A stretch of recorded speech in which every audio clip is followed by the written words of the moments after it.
Hello and welcome to episode 44 of the official EstablishTheRun.com podcast. My name is Adam Levitan. I'm one of the co-founders here at ETR. And as I will be each and every week, I am joined by the legend himself, fellow ETR co-founder, Evan Silva. Evan, what's going on, buddy? What's going on, Adam? We had an awesome first week of XFL. Now we have some information. We'll have a ton of we have a show on Thursday. We have a couple of columns that will be going up, top plays. Really excited for week 2 of the XFL, but we're going to be talking some NFL, doing some hindsight analysis here, going back and looking at what did we get right and what did we get wrong during the 2019 season-long fantasy year. Yeah, I mean, it's still only mid-February, right? And I actually think there's a lot of value in taking a look back at the 2019 season from a fantasy perspective. You know, what happened, why it happened, what we got right, what we got wrong. So over the next 2 episodes, that is what we are going to do. By the way, please hit the subscribe button on this podcast. You know, it's free. If you're on iTunes, just hit subscribe. It's free. We'll be putting out free pods all off season right up until week 1. Also, producer Luke is doing amazing work on YouTube. For more free content, go to the Establish the Run channel on YouTube. You'll see Evan and I up there. You can see our disgusting faces there. And if you're hardcore, as Evan mentioned, if you really do love DFS football, go to EstablishTheRun.com. Check out our XFL content. We are putting in an insane amount of time and work into XFL, but I really do love grinding niche sports. It's just a ton of fun, I think, to figure out something that's pretty new.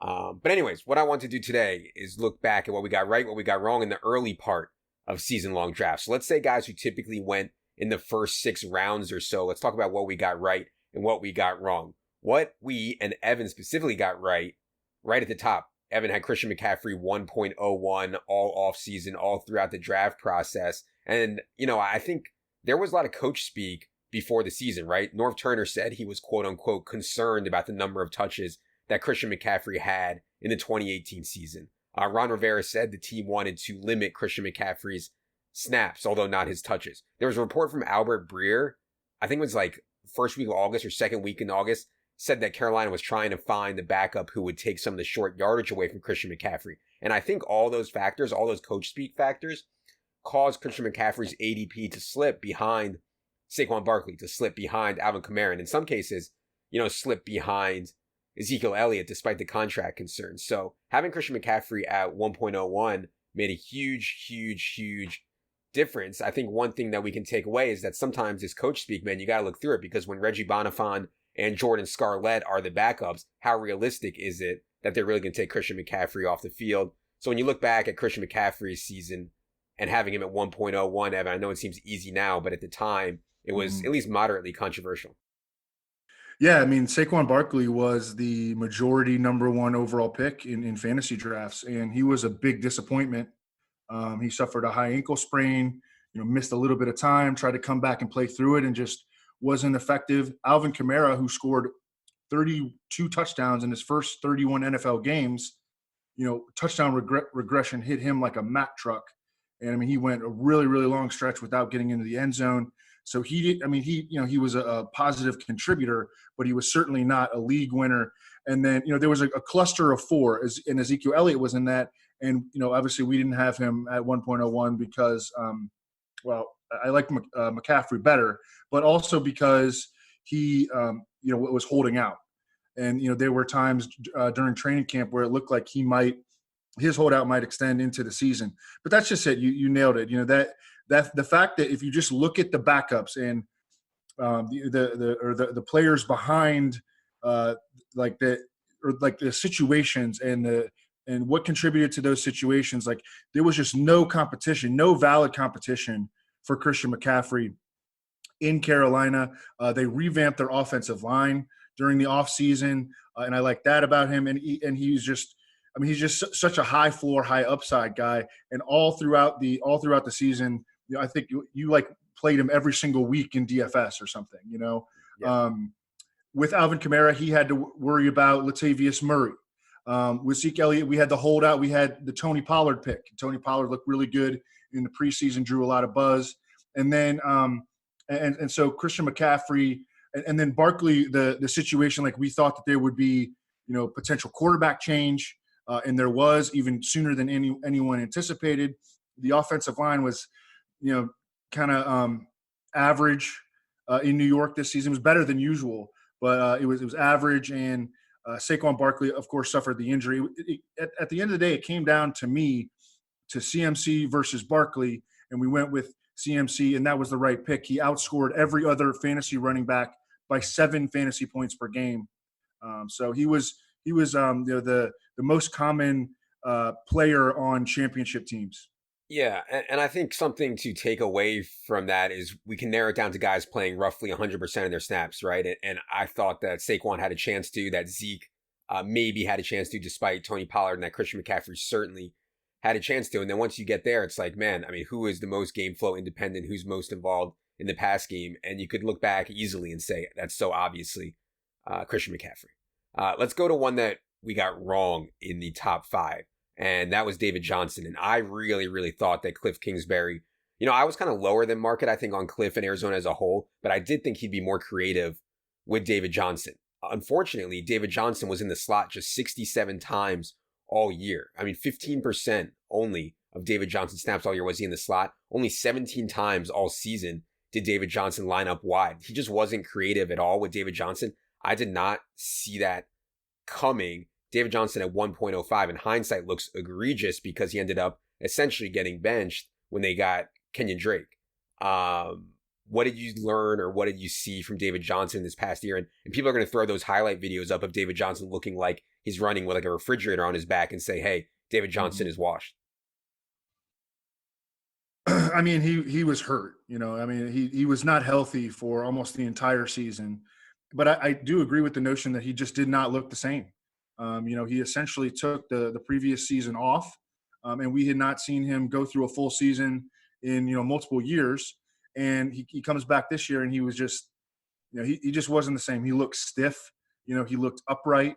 And when Kenyon Drake got in that backfield, I mean, this was one of the best running games in the NFL. It's a little bit scary that David Johnson couldn't produce in a situation like this. They spread you out. They run blocked really well.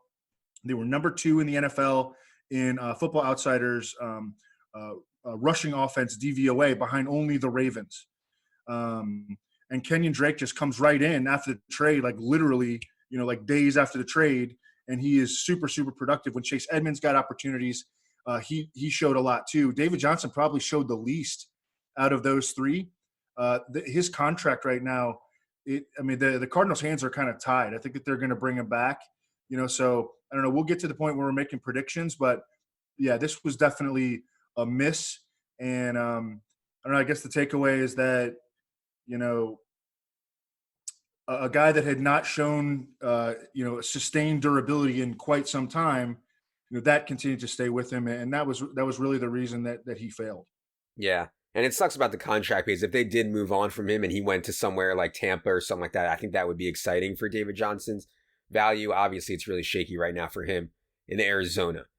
Let's go to another wrong one, and this one, man, Odell Beckham, we had at 1.08, and God, it seemed so easy to me.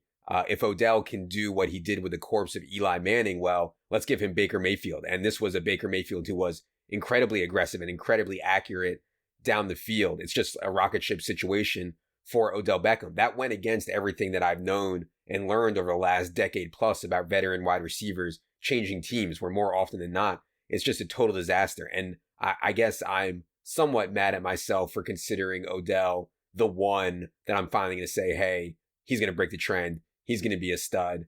Do you think that's what happened to Odell this year? That was just, he's a veteran changing teams and the scheme wasn't right for him? Or did you see something more with Odell this past year? When something goes this wrong, there's not just one thing you can point to. I don't think so. I think that there are several things that you can point to. First of all, it was like right before week 1 that word came out that Odell Beckham had like a groin injury. Mm-hmm. And then that later, came to be revealed as an injury that required sports hernia surgery, which he underwent immediately after the season. He played through that all year. Definitely the changing teams in the offseason. That was always kind of like the one red flag on him. But, you really wanted to believe. I mean, Baker Mayfield, like, it wasn't crazy at all to be high on Baker Mayfield. in 2019. I mean, he set the NFL record for rookie year quarterback touchdown passes in his first season. The arrow seems to be pointing up on the Browns, and you expect like quarterbacks that are, these highly drafted quarterbacks tend to do better in their second seasons. They make a leap up. You look at Carson Wentz. I mean, he was like an MVP candidate in his second season. Even like on down to Mitchell Trubisky in his second season, he was much better than he was as a rookie. Josh Allen, I thought, took a nice step from year one to year two. Baker Mayfield took a step back, and that was something that would have been almost impossible to anticipate. But, at the end of the day, like, there's a multitude of factors contributed to Odell Beckham being one of the biggest busts in all of fantasy. And he was one of the guys that, like, you wanted to keep betting on him, but the explosiveness wasn't there. The coaching staff did not do a good job in Cleveland. They were immediately fired after the season. Even the front office was rearranged. They moved on from their GM, John Dorsey. So just a multitude of factors. I think that he is going to be a really interesting guy to talk about in 2020. I was thinking about where we're going to have him already. I was thinking I think just where his ADP might be. I think it might be around that 2-3 turn this year. And he's probably a guy that's going to make a big difference and tilt a lot of fantasy leagues in 2020 based on, how much draft capital it takes to get him.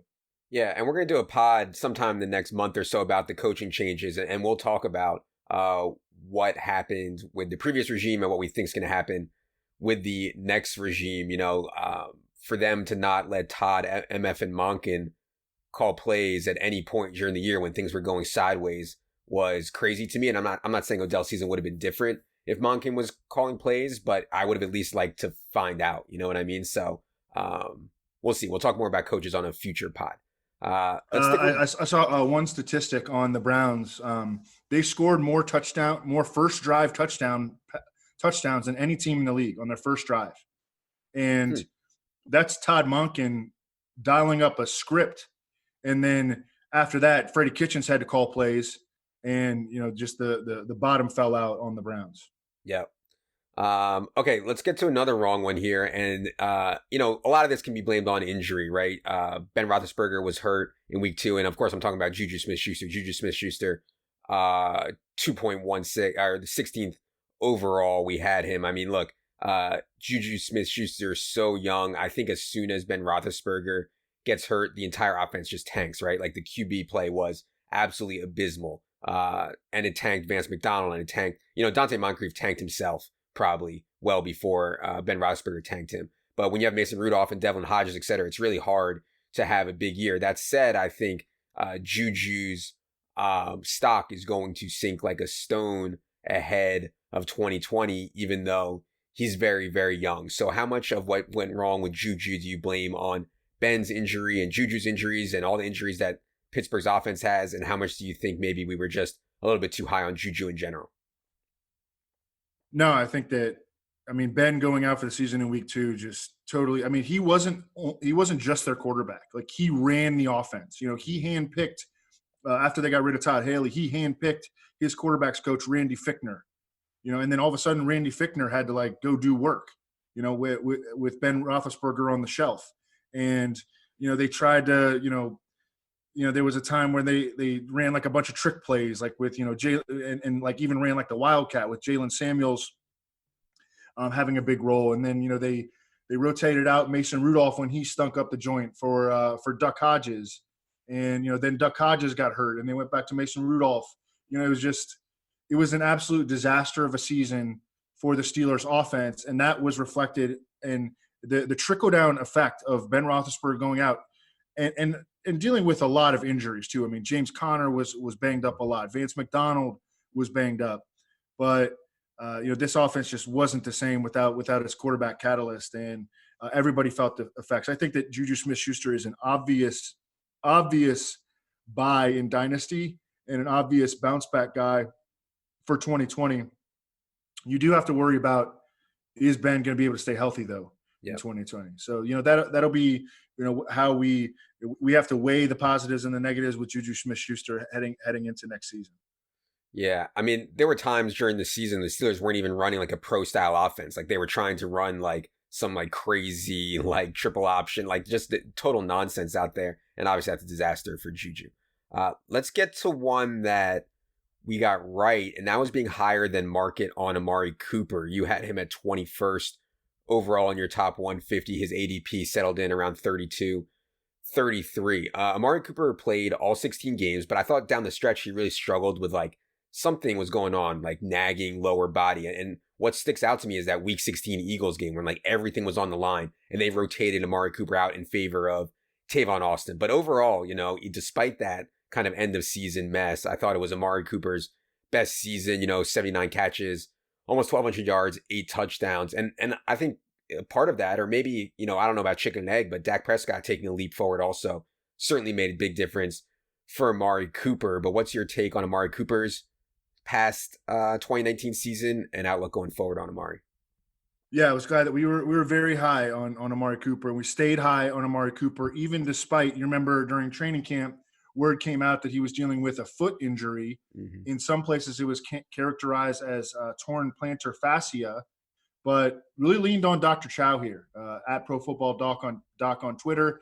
He said that it's something that Amari Cooper would be able to manage throughout the season, maybe cost him some practice time, but unlikely to affect his production on the field, and it didn't. And, one thing that I really like to bank on for wide receivers is quarterback, wide receiver, established connections, on-field chemistry. That's something that, I should have factored in more into Odell Beckham, because Baker Mayfield, although it seemed like it was going to work on paper, that chemistry was not there. It was there with Jarvis Landry, who had a great year. Mm-hmm. But in Dallas, like that instant rapport that Dak Prescott and Amari Cooper showed in the second half of the 2018 season carried over right into 2019, and he was a difference maker for the majority of the year. His game is so perfect for Dak, because Dak is not an anticipation passer. Dak is a see it, throw it passer. Like you can even look at like his splits versus man coverage and versus zone. He struggles against zone. He needs to see the route come open, and who's maybe the best route runner in the league? Amari Cooper. So they are just a match made in heaven. I hope for the Cowboys' sake that them deciding to pay Zeke doesn't cost them Amari Cooper, because he's the perfect receiver for Dak Prescott. Yeah, and we'll talk more about Amari Cooper as we get into free agency here. But I agree. I think Dallas has to make it a huge priority to lock up Amari Cooper. All right, let's get to one that we got wrong. And this one, is at least partially or mostly on me. I was high on Devonta Freeman. We had 23rd in Evans' top 150. I thought with Devonta Freeman having so much time off to get healthy, with Tevin Coleman gone, with the offensive line being renovated, I thought that it was setting up perfectly for Devonta Freeman and this Atlanta offense to score a lot of points. It's just Atlanta was just unable to run the football. And, they lost offensive linemen to injury. But I think even when Devonta Freeman was healthy, he lost some work to Judge Ito. And it seemed like the injuries that Devonta has picked up over the last few years kind of caught up with him. He's not as explosive. So a lot of regrets on Devonta Freeman. What did you think happened to Devonta this year? Yeah, you were also betting on an offense, an offense that, we consider to be trustworthy. And it was trustworthy. It's just the Falcons, they lost their first-round pick, Chris Lindstrom, starting guard early in the season to an injury that cost him almost the entire year. And it's kind of a similar situation to what happened with David Johnson. Like Devonta Freeman played in 2 games in 2018. He comes back. He's a step slower. He was not nearly as explosive in 2019. And you're right, he lost more work than anticipated to guys like Ito Smith. Later in the year, Brian Hill, they even tried to involve Quadri Allison at times. And he just wasn't the same guy. I think that the Falcons might look to the draft to replace Devonta Freeman outright this offseason. Yeah, he's only 27 years old. It doesn't sound old, especially considering I'm 37 now, but it's crazy, man. 27, and it looks like Devonta Freeman's running low on gas at best. But I also think that this Falcons run game was like kind of broken. Like I remember that game when Brian Hill was kind of like the mega chalk on DK, and like Brian Hill just never had a chance to get going either. So is what it is. All right, one that we got right was being very low on Antonio Brown. Antonio Brown's ADP, I think by the end, settled in around 22. He was going before that for much of the earlier off season. Evan, you had him at 29, and this was before actually any of like Antonio Brown's mental illness stuff came up, right? This was all like on field football stuff were the reasons that you were low on Antonio Brown. The mental stuff didn't start coming out until later in training camp after the top 150 and everything was already out. Looking back just at the on-field stuff for Antonio Brown, I know it's hard to separate it, but what went into being low on Antonio Brown?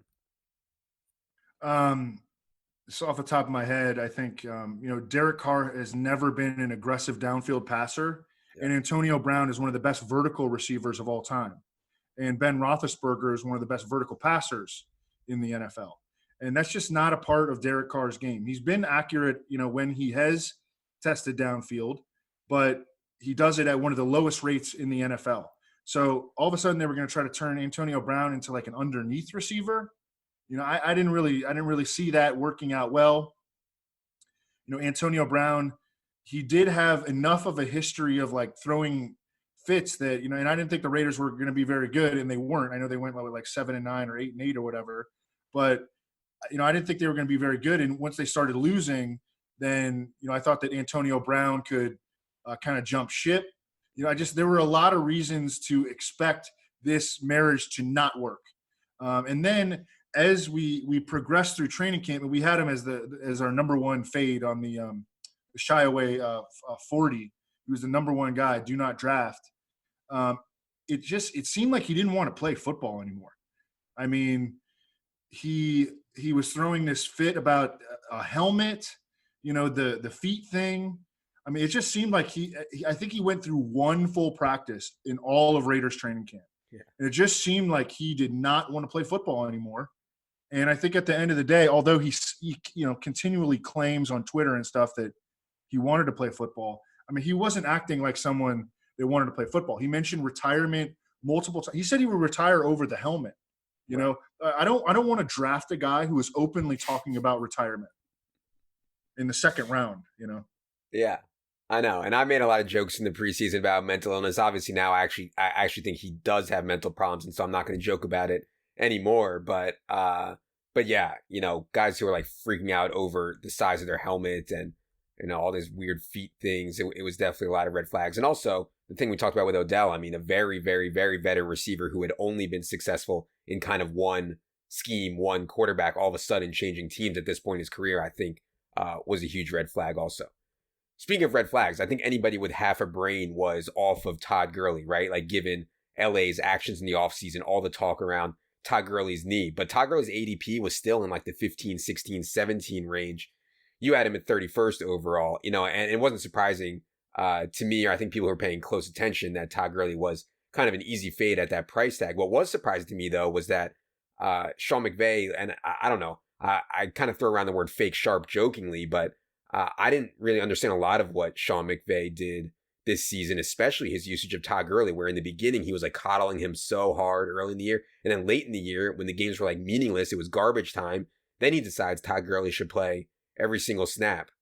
Really, really weird. But I don't know. It seemed like they kind of went from being really worried about Todd Gurley's knee to not being worried about it at all. Either way, his contract is just a total disaster right now, and it would be hard to be excited about Todd Gurley going forward, I think. Do you see it any differently on what's going on with Todd Gurley?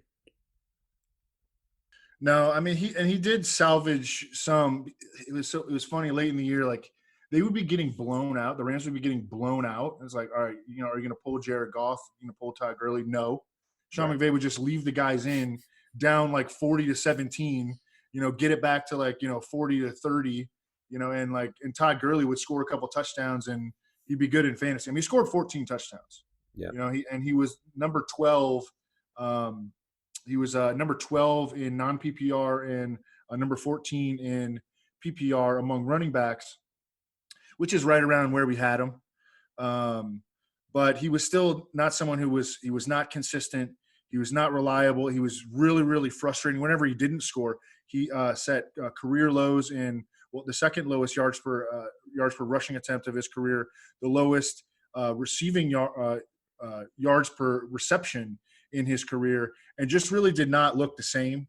And one of the reasons that I didn't like him before the season was the reshaping of their offensive line, which turned out to be really, I mean, maybe even worse than I anticipated. Their entire interior offensive line was decimated, and then they started losing guys. And Rob Havenstein, their starting right tackle, got hurt, and Andrew Whitworth had the worst season of his career. So and all that, just this running game, which was like a lot of like football people say that the real impetus of the Rams offense was their running game when they were functioning at a really, really high level. This running game, just the arrow is really, really pointing down on the running game as a unit, from the offensive line to Todd Gurley's health. Yeah. Total mess there. And as I said, with his contract situation, they're going to float out rumors they want to trade him. It's going to have to be like a Brock Osweiler situation if they want to trade him. In other words, we'll take Todd Gurley off your hands, but you also have to give us some more sweeteners, and the Rams don't have a lot of sweeteners. They've kind of blown their load on what they have in the stable. So Rams are in big trouble, I think, from a team building perspective, at a very least. All right, let's get to this next one, which I think is one of the most interesting ones of the whole year, and that's OJ Howard. We were certainly wrong on OJ Howard. I thought that it could go bad for OJ Howard. I didn't think there was any possible way that it could go as bad as it went for OJ Howard. And it's easy for people to look back and say, hey, I told you Bruce Arians doesn't use tight ends, right? And kind of the point all along was, hey, Bruce Arians has never had a tight end like OJ Howard. They also don't really have, at least to start the year, we didn't think they had much behind Mike Evans and Chris Godwin at the wide receiver position. They didn't have much in the run game. It looked like it's set up perfectly for OJ Howard. Now, we know OJ Howard flat didn't play well. But do you think that there's any credence to this notion that OJ Howard's never going to play well because Bruce Arians, quote unquote, doesn't use tight ends? I mean, how do you draw the correlation between OJ Howard like committing a bunch of penalties, dropping a bunch of passes, like committing turnovers, being one of the worst blocking tight ends in the league? Like, Pro Football Focus had him as like the worst blocking tight end in the league for an extended period of time in 2019. He was just flat out terrible for whatever reason. It's hard to say, but it was from game one on, and he got benched multiple times. I mean, and it got to the point where if he would make a mistake, then he'd get benched. It's not one of these situations where like Bruce Arians was going to coddle him and say, get back out there, buddy. Like he would pull him out and put another guy in. And so OJ Howard just played terrible. I don't think that OJ Howard is a terrible player. I just think he had a really, really bad season. He may need a change of scenery at this point. And then, so that Bruce Arians tight end narrative can live on. Mm-hmm. But I think at the end of the day, the dude just played like crap. Yeah. And that's what caused him to bust. I mean, he should have given Tanner Hudson a chance, the preseason GOAT, Tanner Hudson. And then we would have known for sure if Bruce Arians really hates tight ends, because it's be impossible for Tanner Hudson not to produce. Dude is the best. Okay, one that I thought was a big difference maker that we were right on. You had Austin Ekeler at 47th overall. His ADP was 72. And I know that Austin Ekeler wasn't overly productive down the stretch in the fantasy playoffs and stuff, but if you had Austin Ekeler for the first, 6-7 weeks before Melvin Gordon reported, I mean, it was a total print fest, particularly in PPR with Austin Ekeler. And if you read the tea leaves on Melvin Gordon's holdout, some of the interviews that he gave about the Le'Veon Bell situation, you could see Melvin Gordon holding out for a long time if he didn't want to budge, and the Chargers clearly weren't prepared to budge. So Austin Ekeler, man, is just good at the game and fits so well in today's NFL, fits so well with Phillip Rivers, who I know is gone now, but Phillip Rivers throws to his running backs at such a high rate. It just set up so perfectly for Austin Ekeler. This one was an absolute home run, and I don't know what's going to happen with Melvin Gordon in free agency, and obviously we don't know who's going to be playing quarterback for the Chargers next year. Right now, the only quarterbacks on their roster are Tyrod Taylor and Easton Stick, I believe. But right now, the running backs on their roster are Ekeler and Justin Jackson, and I think both of them are pretty strong holds in Dynasty. Looking back at the Chargers situation and looking ahead, what do you see there?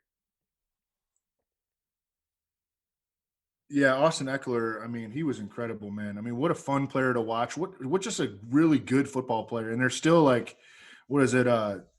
Team can't team can't carry the load, and Hmm.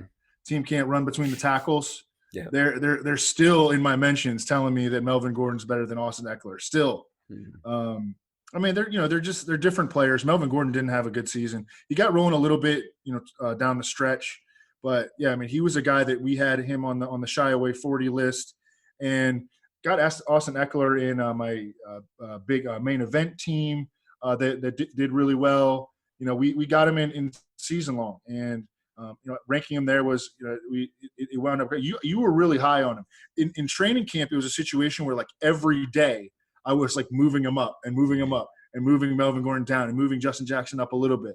But it was like it was a constant thing where Austin Eckler was moving up the rankings throughout August. Yeah. Yeah, I'm kind of excited to see what Justin Jackson can do too. I don't think he'd be that big of a downgrade on Melvin Gordon. I know that sounds crazy, but I think they can use Justin Jackson and Eckler together pretty well if need be. Okay, another right was DJ Moore. And a lot of the hype in the preseason went to Curtis Samuel, who we'll get to on the next episode. But DJ Moore, I mean, 87 catches, 1,175 yards while playing almost exclusively with Kyle Allen. I mean, that's pretty impressive. And he was just somebody who earned targets, 135 targets in 15 games. That was the 12th most in the league for DJ Moore. DJ Moore is young. DJ Moore is one of the best yak players in the league. It's kind of hard not to be excited about DJ Moore going forward. You had him about 2 or 3 rounds above ADP on the top 150. What did you see out of DJ Moore this year, and can he go even higher? Yeah, dude is just an absolute baller, and he kind of came into the NFL raw. He really only had one big college season. 2018 was kind of a development year for him, and then he broke out big time in 2019. And one positive indicator that I liked about him entering the season was that he led all rookie wide receivers in yards per route run in 2018. He was a part-time player, but he was super, super efficient when he was out there. And if you go back and look at the history of rookie wide receivers that lead the league among rookie wide receivers that led their class in yards per route run. I mean, it's like just a laundry list of superstars. I mean, Julio Jones, AJ Green, et cetera, et cetera. And DJ Moore was that guy in 2018. And then we saw him take the leap. By the way, 2019, of course, AJ Brown. So there's going to be another hit for that statistic. But yeah, DJ Moore, I think the arrow is definitely still moving upward. And that's kind of scary. I mean, he's going to be a top 10 receiver in the NFL when all's said and done.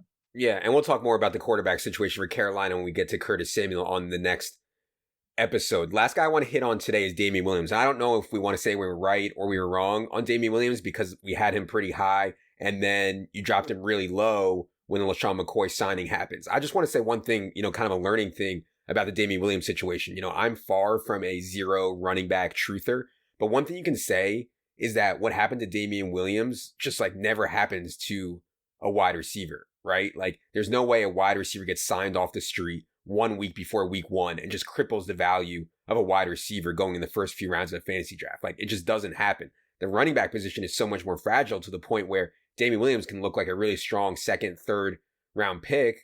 And then 1 week before the season, they sign freaking LaShawn McCoy off the street and it just tanks Damian Williams. And then by the end of the year, we see what would have happened in the playoffs. We see what would have happened. Maybe if they didn't sign LaShawn McCoy, we see Damian Williams would have been a value in the 3rd round. So I think there's a lot to unpack in terms of learning on Damian Williams. It was such a wild year for him from going so high to LaShawn McCoy to basically being unusable for much of the year to being the star of the playoffs on a Super Bowl team.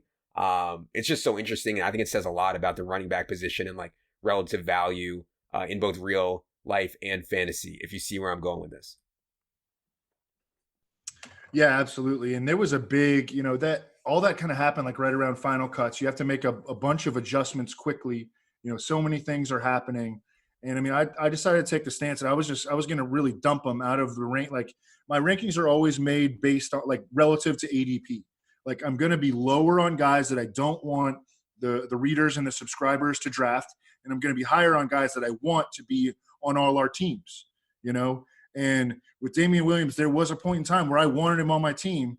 I didn't want him on my team anymore after they signed LaShawn McCoy. And LaShawn McCoy wasn't good or anything, but he certainly took away a bunch of usage. And at that time, there was a lot of like fighting about, oh, well, Andy Reid always uses, only one running back. That turned out to be highly misleading. They're not going to go sign LaShawn McCoy just to put him on the bench. They signed him to play him. It didn't really work out for them from a team perspective, but it did a lot of damage to Damian Williams' fantasy value. And he got hurt. I mean, the dude's good. Like we've seen that the dude is good. It's just he has not been able to stay healthy for a full season as a workload on like a high workload. He's going to again be a guy that is the subject of a lot of debate entering 2020. Yeah, and there's going to be a lot of debate because there's going to be a lot of people who say, I took Damian Williams in the 3rd round last year. I'm never doing that again. Look, and I get that. You can also see the upside that comes with the feature back with the Kansas City Chiefs, a guy who can catch passes really well. I mean, just watch the playoffs. So, yeah, certainly will be a guy for debate. All right, we'll be back next episode with a look at some guys we got right and we got wrong in the later portion of the drafts, round 7 or later. In the meantime, head over to establishedrun.com. Check out what we have going on there. We have XFL content up. We have Evan's free agency. Check out our YouTube and subscribe to this podcast. So, for Evan, for Jerry, for producer Luke, I am Adam. Good luck, everybody.